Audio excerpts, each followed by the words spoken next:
All right, let's review for quiz number 2 in audio electronics. Ohm's law. Okay, so the basics of Ohm's law is just how volts and resistance and current relate to each other. So as the voltage goes up, the resistance goes down, or vice versa. Those sorts of things. Now, the next question was about copper wire. So we're going to use copper wire a whole lot. That's probably the majority of the wire that we're sending our signals through. Why is that? And it's because it's the most efficient for the money, right? Of those choices, it's definitely the best. It's the most efficient. It's the best conductor. I guess that's the way that I said it. And yeah, we can have a discussion about superconductors and those other things, but copper is the cheapest, best conductor that we're using.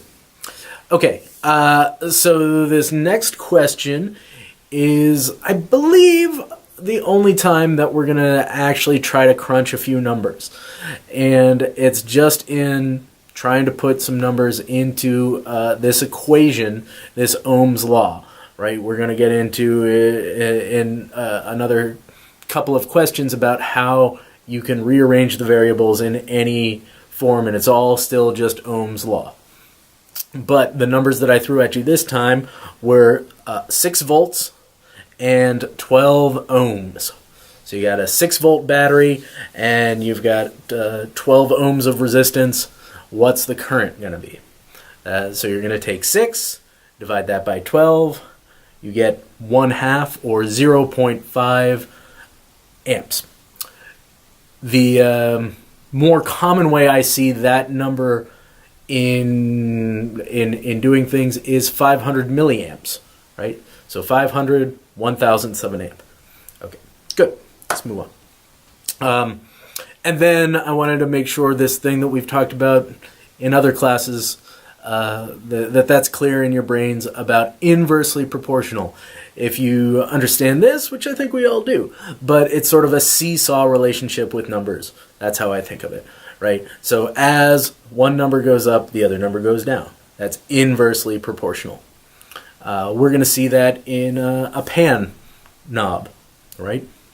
As you turn the pan one way, the left goes up and the right goes down, and then the right goes up and the left goes down. So, there. The last question has several different versions of the same equation, right? V equals I times R, V divided by R equals I, and then the power version of it, P equals I times E. Those are all correct. The answer is all of the above.